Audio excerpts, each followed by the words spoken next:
Di sebuah desa yang tenang, tinggallah seorang anak laki-laki bernama Hasan. Hasan berusia 10 tahun.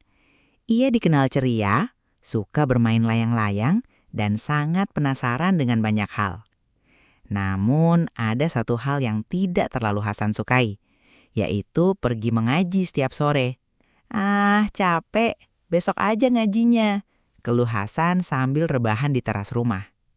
Ibunya hanya tersenyum lembut. "Hasan, ilmu agama itu seperti lampu. Kalau tidak dinyalakan, hati bisa gelap."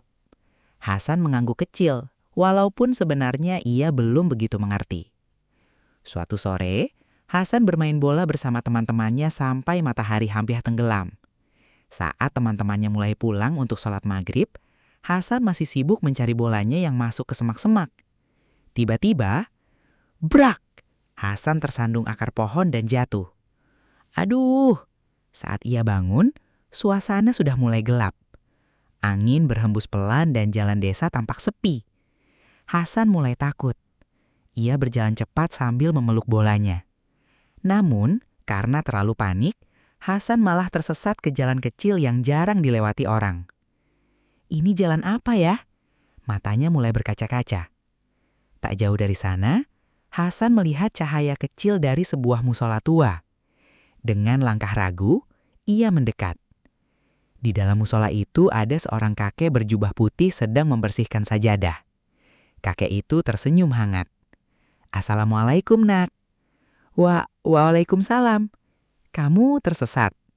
Hasan mengangguk pelan. "Masuklah dulu, kita sholat maghrib bersama."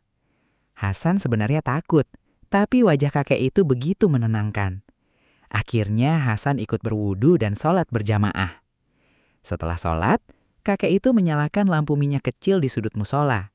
Cahayanya sederhana, tapi terasa hangat. "Kakek," tanya Hasan pelan, "kenapa musola ini masih dipakai? Kan sudah tua." Kakek tersenyum. "Karena selama masih ada orang yang beribadah di dalamnya, rumah Allah tidak pernah benar-benar tua."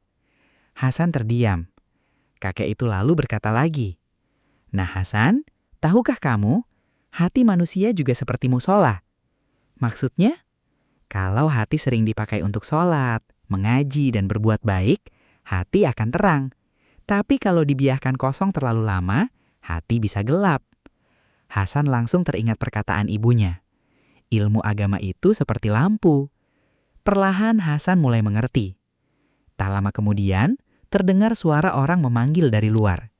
"Hasan, itu ayah!" Hasan segera berlari keluar. Ayah dan ibunya tampak sangat cemas. "Alhamdulillah Hasan ketemu." Ibunya memeluk Hasan erat. Hasan tersenyum lalu menunjuk ke arah musola. Tadi Hasan ditolong kakek baik di dalam. Namun saat mereka melihat ke dalam musola, tidak ada siapa-siapa. Lampu minyaknya masih menyala kecil, tetapi musola itu kosong. Hasan bingung. Tadi ada kakek di sini. Ayah Hasan tersenyum pelan. Di desa ini, memang dulu ada marbot tua yang sangat rajin menjaga musola. Tapi beliau sudah lama meninggal. Hasan merinding kecil. Ibunya menggenggam tangan Hasan. Mungkin Allah mengirimkan pertolongan untuk Hasan. Sejak malam itu, Hasan berubah. Ia mulai rajin mengaji. Ia tidak lagi malas sholat berjamaah. Bahkan setiap sore, Hasan membantu membersihkan musola dekat rumahnya. Teman-temannya sampai heran. "Tumben rajin banget, San." Hasan hanya tersenyum. "Karena aku nggak mau hati aku gelap." Beberapa bulan kemudian, musola desa menjadi lebih ramai. Anak-anak datang mengaji. Lampu-lampu dinyalakan. Dan Hasan selalu ingat satu hal. Cahaya kecil yang pernah menuntunnya pulang.